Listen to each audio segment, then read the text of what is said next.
opened a letter saying I was mentally unfit to live alone. I wasn't supposed to see it. My name is Jessica Smith. I am 79 years old. I live in Florida. I have 2 children, and my husband, Joseph, has been dead for 10 years. I say that now because none of it prepared me for what I found. I was looking for a receipt. That's it. David told me, check the blue folder in the drawer. Insurance paperwork, boring stuff. So I opened the drawer.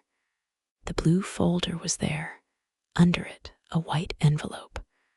Already opened, folded once. Not addressed to me.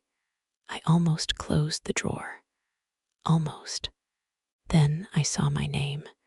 Full name. Middle initial. My address. I pulled it out. The first line knocked the breath out of me. Due to concerns regarding her mental capacity, it is recommended that Jessica Smith no longer live alone. I read it again. Slower.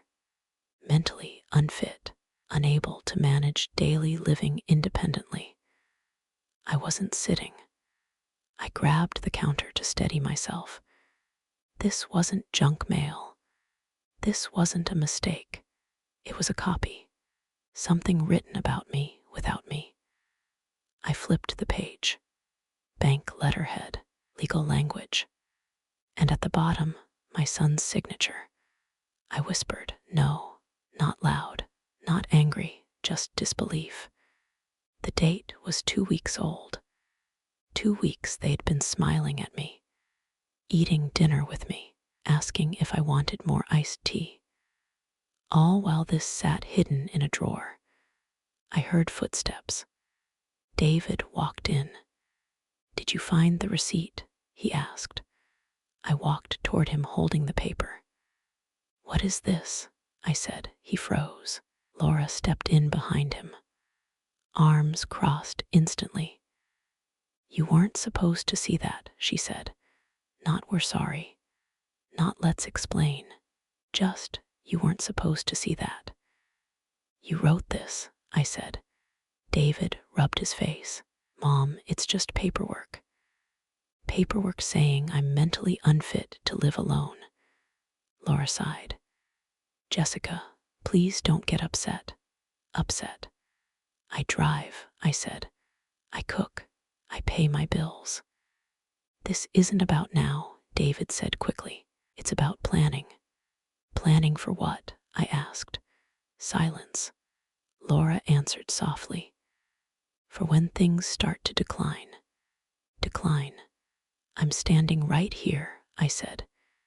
David reached out like I was fragile. We're trying to protect you. By hiding this, I asked. He looked down. That told me everything.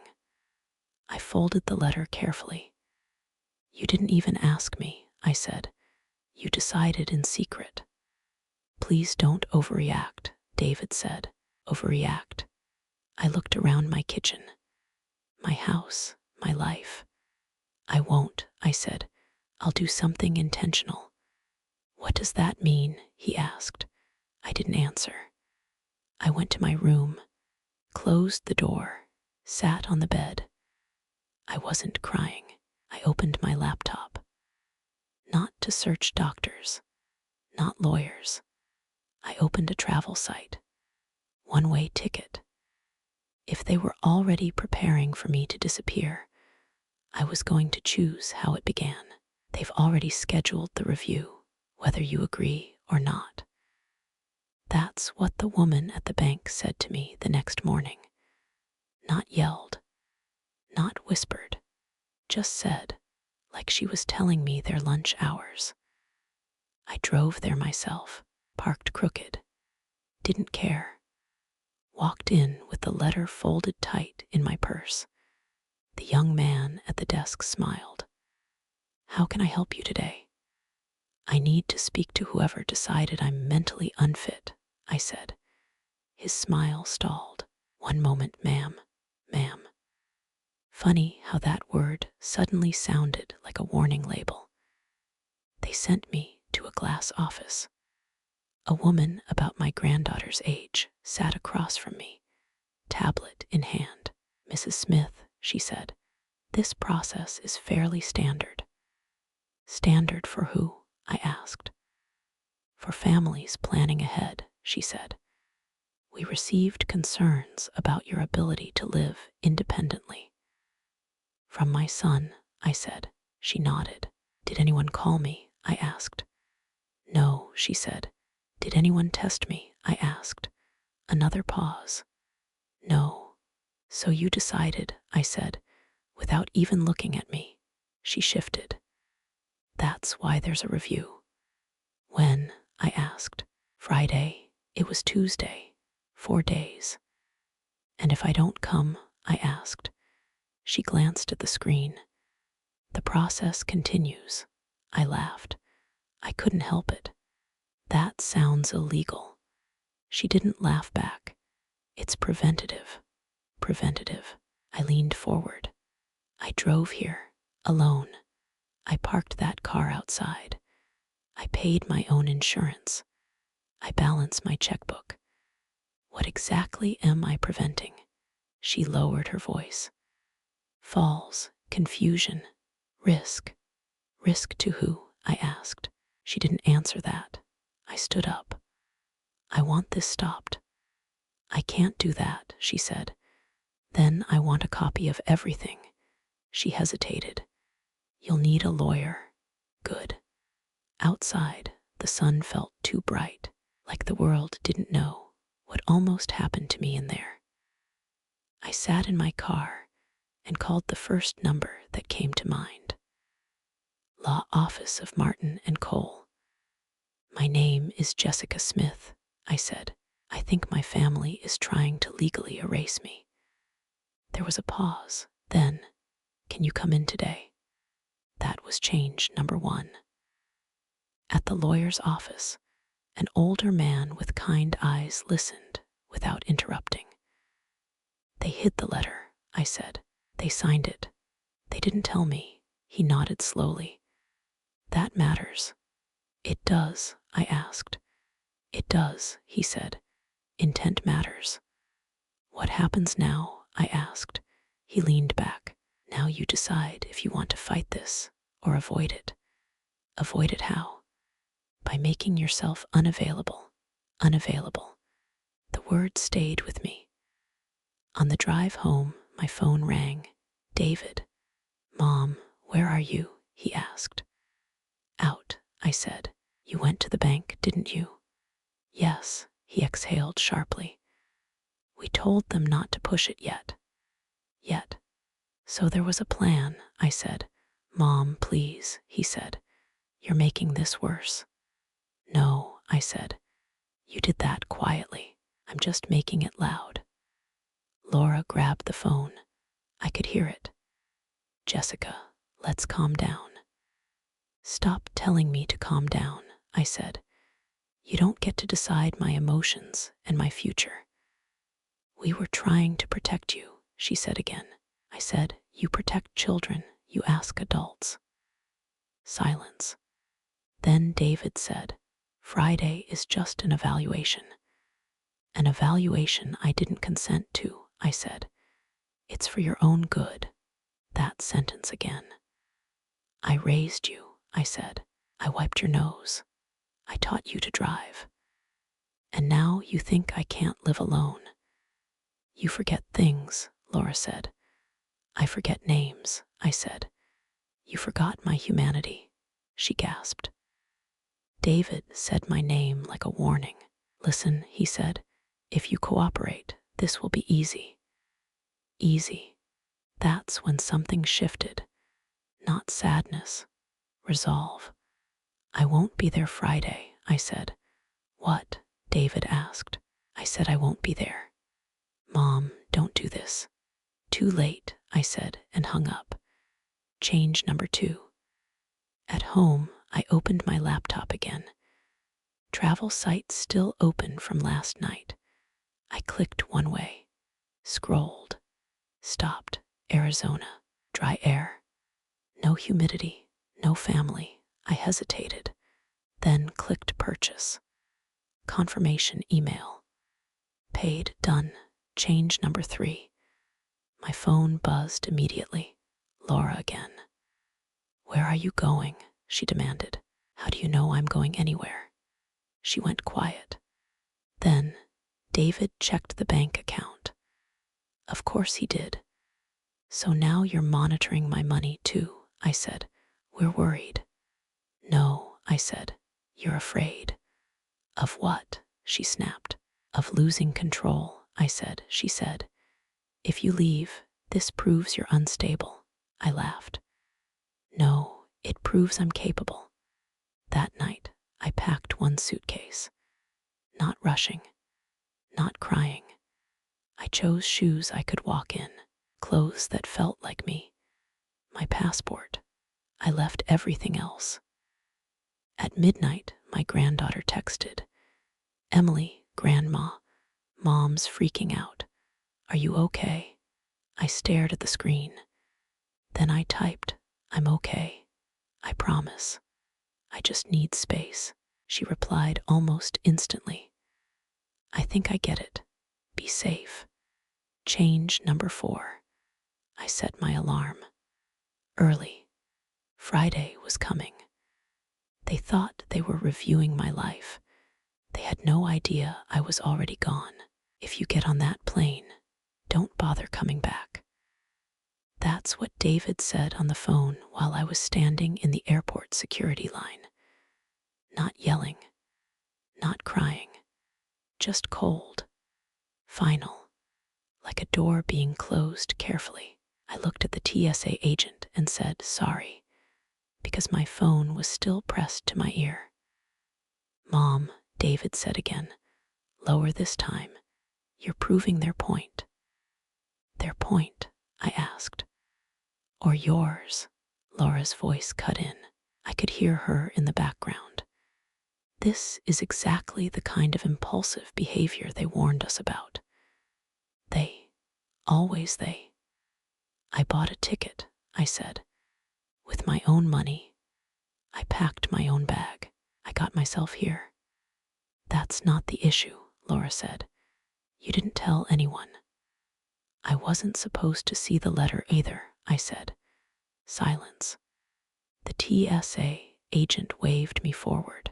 I stepped up, slid my shoes off, placed my bag on the belt. Mom, David said, strained now, you're 79. Yes, I said, and I'm standing a beat. Then, please don't do this. I almost laughed. Almost. Do what? I asked. Live. I hung up before he could answer. Change 1. On the other side of security, my phone buzzed immediately. Laura again. I didn't pick up. Then another buzz. Different name.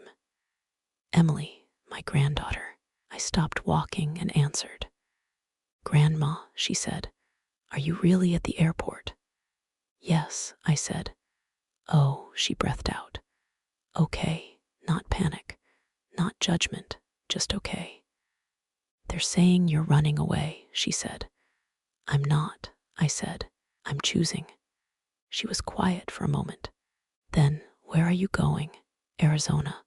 Why Arizona? Because no one there knows me, I said. She laughed softly. That actually makes sense. Change 2. They're scared, she said. I know, I replied. Are you scared? I looked around. People rushing. Coffee cups. Rolling suitcases. Ordinary life happening loudly. No, I said, I'm angry. But calm. Promise you'll call me when you land, she asked. I promise. She lowered her voice. I don't think they realize what they did. They will, I said. Eventually. Boarding started. I said, I have to go. Okay, she said. I love you. I love you too, I replied. That one sentence carried me onto the plane. Change 3. I took my seat by the window. Middle row. Nothing special. A man sat beside me, early 60s, baseball cap, smelled like aftershave. First time flying, he asked, smiling. No, I said. First time disappearing. He chuckled. Sounds serious. It is, I said. He nodded like he understood anyway. As the plane taxied, my phone buzzed again. One last message from David. If you leave now, everything changes.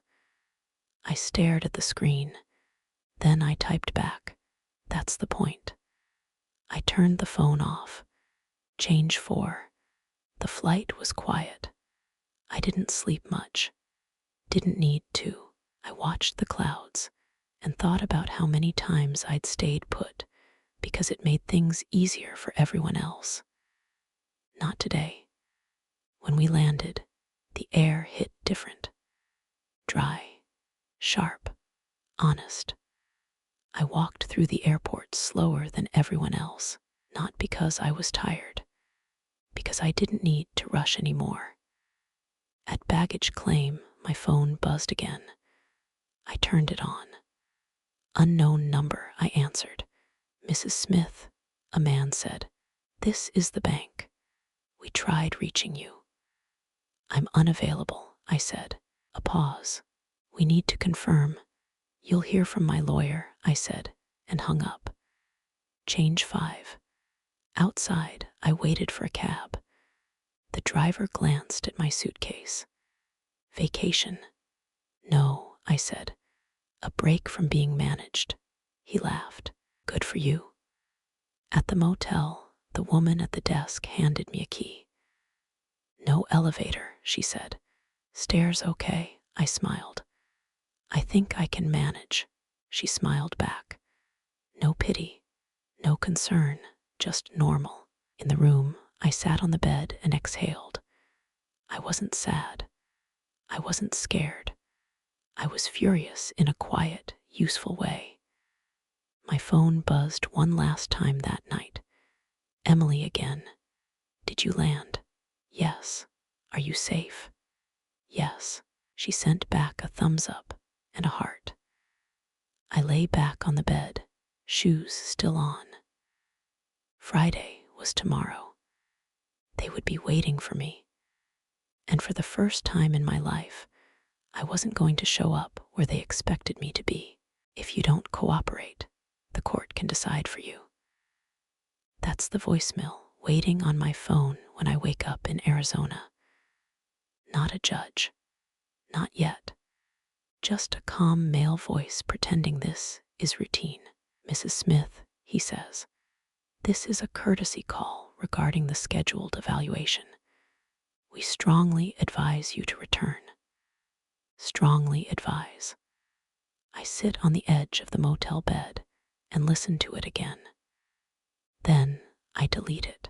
Downstairs, the motel lobby smells like burnt coffee and cleaning spray. The woman at the desk looks up from her crossword. Morning, she says. You survived the night. I did, I say. She slides a paper cup toward me. Coffee's terrible, but it's hot. I take it. I've had worse, she smiles. You visiting family? No, I say, avoiding them. She nods like that makes perfect sense. Good weather for that. Outside, the air hits different. Dry, clean. My joints don't ache the same way they do back home. I walk to a small diner down the street. 2 booths, 1 counter. A bell over the door that sounds tired. Sit anywhere, the waitress calls out. I sit at the counter. What'll it be? She asks. Eggs, I say. Surprise me. She pours coffee. You passing through? I don't know yet, I say. She shrugs. Best answer there is. Halfway through breakfast, my phone rings. Unknown number, I answer. Mrs. Smith, a woman says, firm but polite. This is Adult Protective Services. There it is. I'm fine, I say. That's not something we determine over the phone, she replies. I'm sitting in a diner eating eggs, I say. Alone. Successfully, she pauses. We've received concerns from your family. Then speak to them, I say. We need to assess risk. Risk of what? I ask. Living alone, I laugh. Not loud, just one breath. I've lived alone for 10 years. My husband's been dead longer than that. She doesn't respond to that. We recommend you return to Florida, she says. I recommend you stop calling me like I'm missing, I say, and hang up. Back at the motel, there's a folded note under my door. Pool's open. Sunscreens on the counter. Marion, I smile despite myself. At the pool, there's only one other person. A woman wearing a wide hat, holding a paperback upside down. You're reading it wrong, I say. She looks up, squints at the book, then at me. So are you. I sit on the chair beside her. I'm Jessica, I say. Ruth, she replies. You look like someone who left in a hurry. I didn't hurry, I say. I chose. She nods slowly. That's usually why people end up here. My phone buzzes again. Emily. Dad says APS called. Are you okay? I type back, I'm okay. I promise. A second later, I'm proud of you. That one sentence hits harder than anything else today. Ruth watches my face. Family. Yes, I say. They trying to manage you? She asks. Yes, she exhales through her nose. They always call it help. You've seen this before, I say. She tilts her head. 30 years, social work. Of course she is. What do? I ask. Don't rush back, she says, and don't say more than you need to. My phone rings again. David, I answer. Mom, he says fast. Why are you doing this? Because you did something to me in secret, I say. We were worried, he says. You didn't worry out loud, I reply. Laura's voice cuts in. APS is involved now. I know, I say. They can force an evaluation. Then they can come to me, I say. I'm not volunteering to be erased. Silence on the line. David finally says, You're scaring us. Good, I say quietly. You should be. That night, Ruth knocks on my door with a bottle of wine. Thought you might need backup, she says. We sit outside on plastic chairs. They'll try guilt next, she says. I'm ready, I reply. She smiles. No one ever is. Before bed, my phone lights up one last time. A text from Laura. If you don't come back, we'll have no choice. No choice. I type back one line. Neither did I. I turn the phone face down and lie back on the bed. Tomorrow, Ruth is taking me to meet a lawyer she trusts. They think I'm unstable. They think I'm lost. They're wrong. For the first time since that letter, I'm not reacting anymore. I'm setting terms. If the judge signs this, you won't get a say anymore. That's the first thing the lawyer says to me. No hello. No soft landing. We're sitting in a small office that smells like old books and strong coffee. Ruth is beside me, arms crossed like she's guarding something valuable. The lawyer's name is Mark. Late 60s. Calm voice. Doesn't rush his words. They filed for an emergency conservatorship, he says. That's serious. I look at him. Emergency, he nods. That's how they speed things up. Ruth leans forward. She's sitting right here, she says. Does that look like an emergency to you? Mark gives a half smile. Not to me. But paperwork has its own version of reality. I don't like that sentence. So what happens now? I ask. He slides a folder toward me. We push back. Hard. But you need to understand something first. What? He looks me straight in the eye. Your family crossed a line most people don't even know exists. I let that sink in. They told everyone I'm not capable, I say, without asking. Yes, he says. And they did it quietly, which makes it worse. Ruth nods. I told her. Mark flips a page. They claimed you were confused. Is that true? I laugh. I booked a flight, checked into a motel, and found you. Does that sound confused? He smiles slightly. It sounds organized. Good, I say, because I'm tired of being treated like a missing shoe. He chuckles, then gets serious again. Here's the risk. If you return to Florida before we file our response, they could push for an involuntary evaluation. Involuntary, I repeat. Yes. So if I go back, I say, I lose control. Potentially, he says. Yes, Ruth looks at me. You don't go back yet, I nod. I wasn't planning to. Mark leans back. We file today, but you need to be ready for pushback. From who? I ask. Your son, your daughter-in-law, possibly the court, I say. I've handled worse. He looks at me. I believe you. Outside, Ruth and I walk slowly to her car. You okay? She asks. I am, I say. I'm just realizing how close I came to losing everything. She starts the engine. That's usually how it happens. Quietly, my phone rings. David, I stare at it. Ruth says, you don't have to answer. I know, I say. Then I do anyway. Mom, he says immediately. Where are you? Not home, I reply. We need to talk, he says. We are talking, I say. No, he snaps. I mean properly, I say.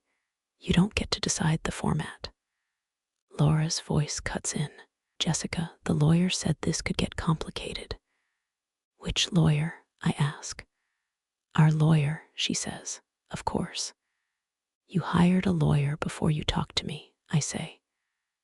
We were scared, David says. I pause. Of what? He exhales. Of losing you, I say. You almost did. Silence. Laura says, if you just come back, we can stop all of this. All of what? I ask. The part where you tried to erase me. That's not fair, she says. It's accurate, I reply. David lowers his voice. Mom, please. The kids are asking questions. Then answer them honestly, I say. That you tried to take control of my life without telling me. That's not how it happened, Laura says. Then explain it to them, I say. Because I won't lie for you. Another silence. David finally says, are you doing this to punish us? That question lands heavy. No, I say. I'm doing this to survive. I hang up. Ruth lets out a breath. You did good. I don't feel good, I say. You will, she replies. Later, that night, we sit at a small table outside a taco place. Plastic chairs, loud music, people laughing too much. Ruth raises her drink. To inconvenient women, I clink my glass. To being a problem. My phone buzzes again. Emily, Mom and Dad are fighting.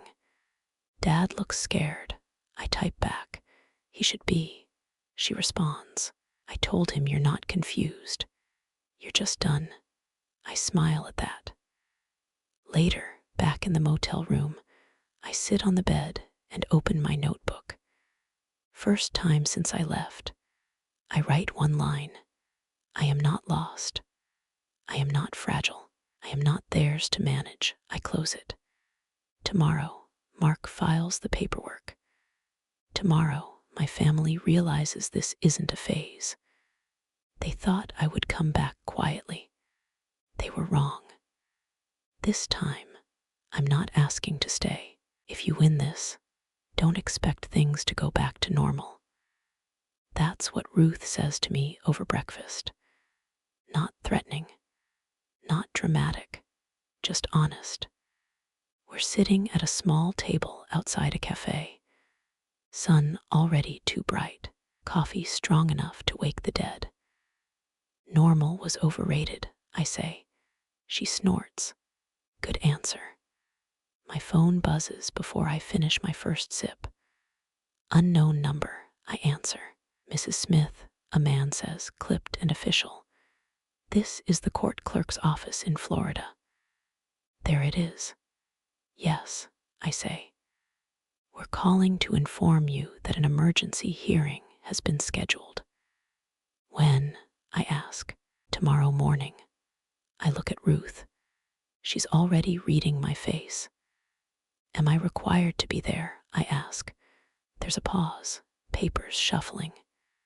Your presence is strongly encouraged, he says. Encouraged. That word again. And if I'm not, I ask. Another pause. The judge will proceed without your testimony. I say, thank you, and hang up. Ruth leans back. They moved fast. So did I say. She studies me. You ready for this? No, I say, but I'm done backing away. That's the truth. Back at the motel, Mark calls. They filed this morning, he says. They're claiming immediate risk. Based on what? I ask. Isolation, he replies. Travel, refusal to comply. I laugh. So independence. Exactly, he says. Which will argue. Can I speak? I ask. Yes, he says. If you're there. I look at my suitcase in the corner. Still packed. Still ready. I'll be there, I say, but not alone.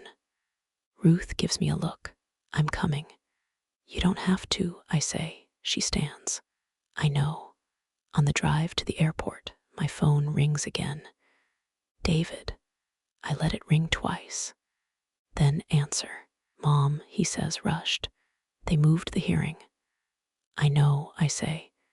You're coming back, right? He asks. I'm coming to speak, I say. That's different. You don't need to do this, he says. We can stop it.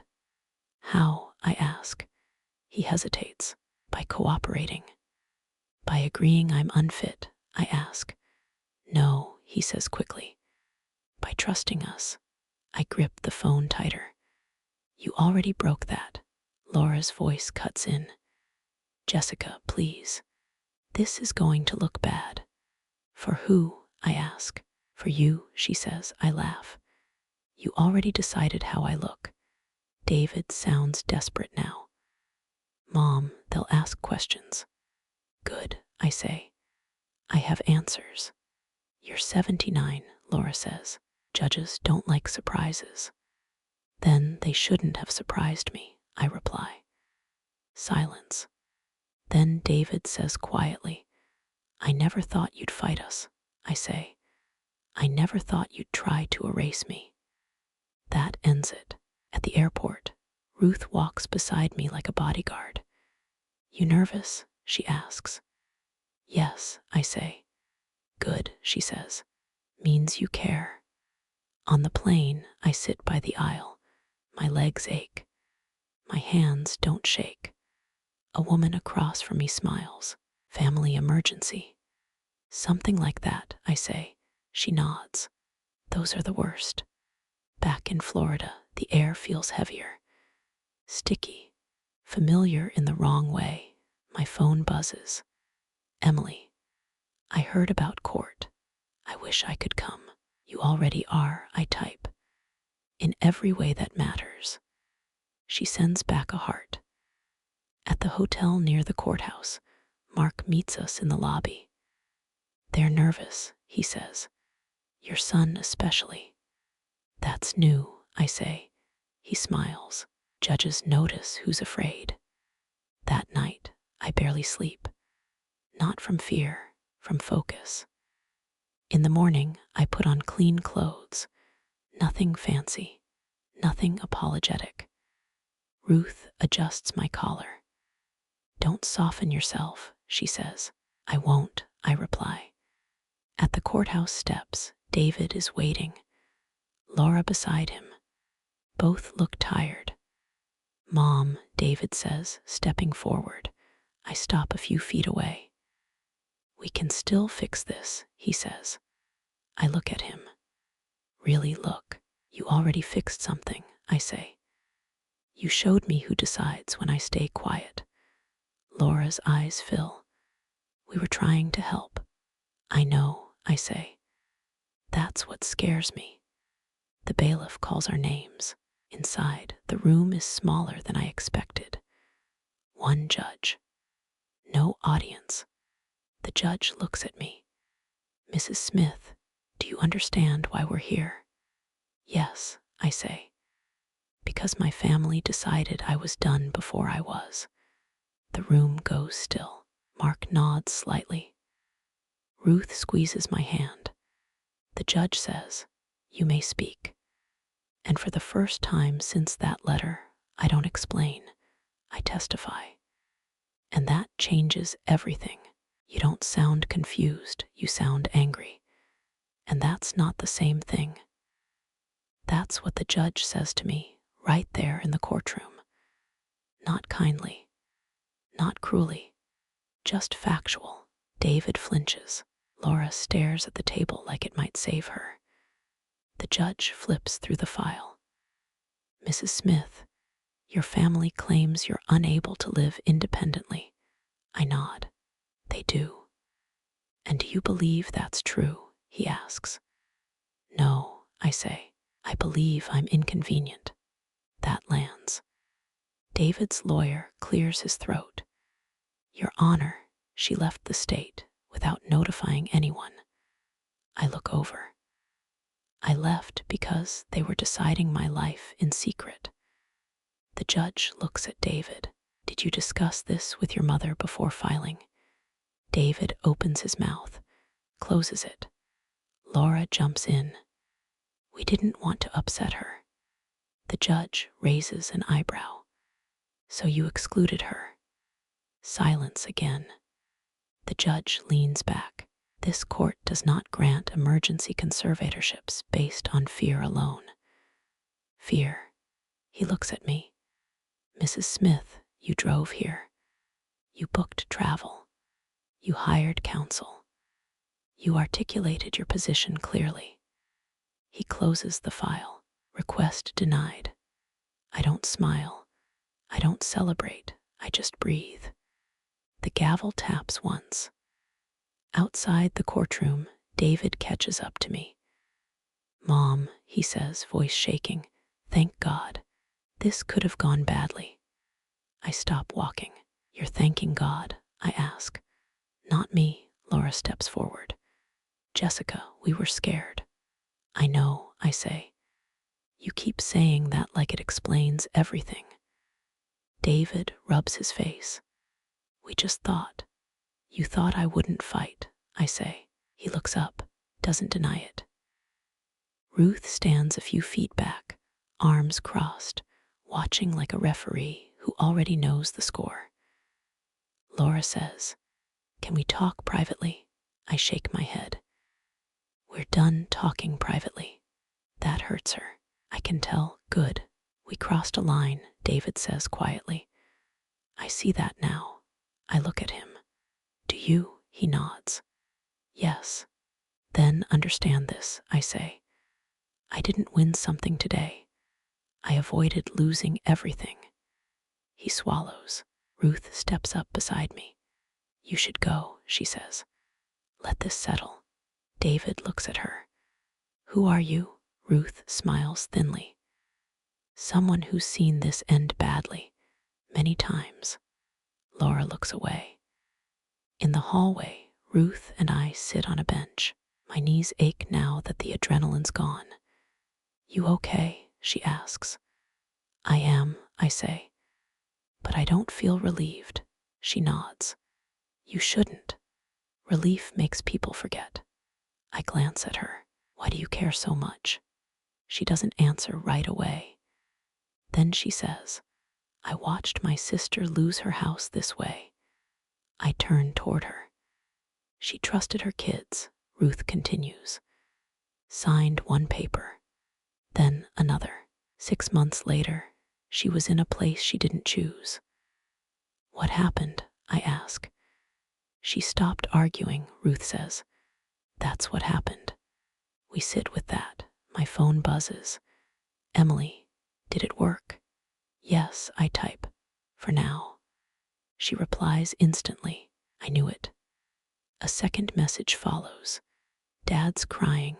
I stare at that longer. Do you feel bad? Ruth asks. No, I say. I feel awake. Back at the hotel, I get a call from Laura. I just wanted to say, she begins, voice brittle. We didn't mean to hurt you. I say nothing. She fills the silence. We thought we were being responsible. Responsibility without consent is control, I say. She exhales. What happens now? I answer honestly. That depends on what you do next. That scares her more than anger ever could. That night, Ruth and I sit on the balcony with takeout boxes between us. You going back to Arizona? She asks. Yes, I say, for a while. And Florida? I'll return, I say. But not the same. She raises her drink. Good. My phone buzzes one last time. David, I'm sorry. I don't expect forgiveness. I just want a chance to do better. I read it twice.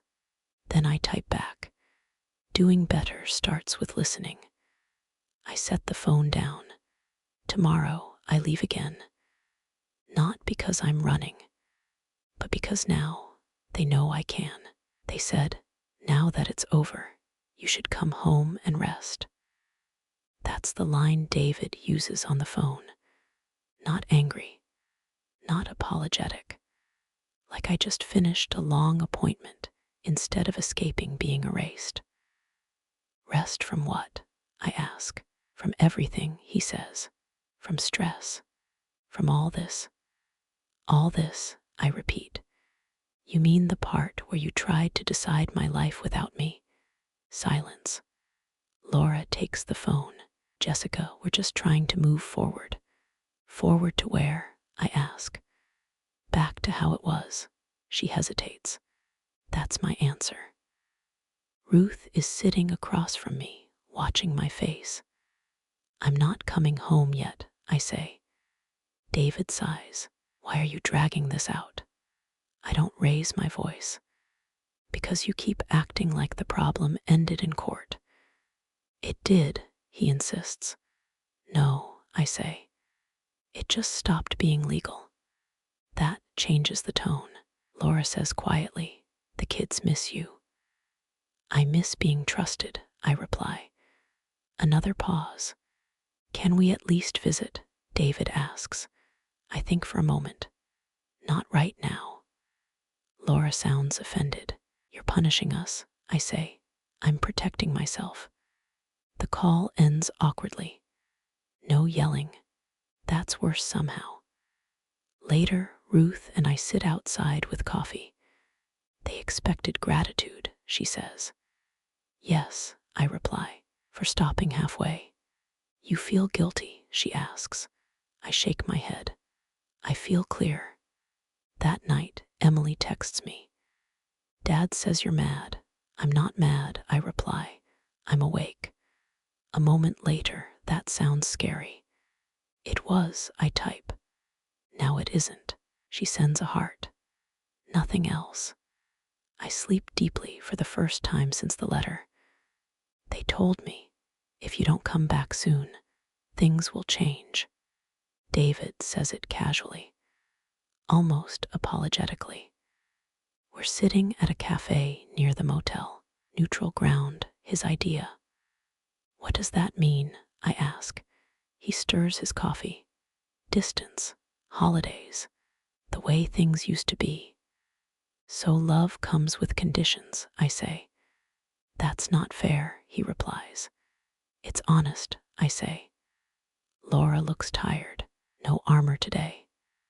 We don't recognize you, she admits. I smile gently.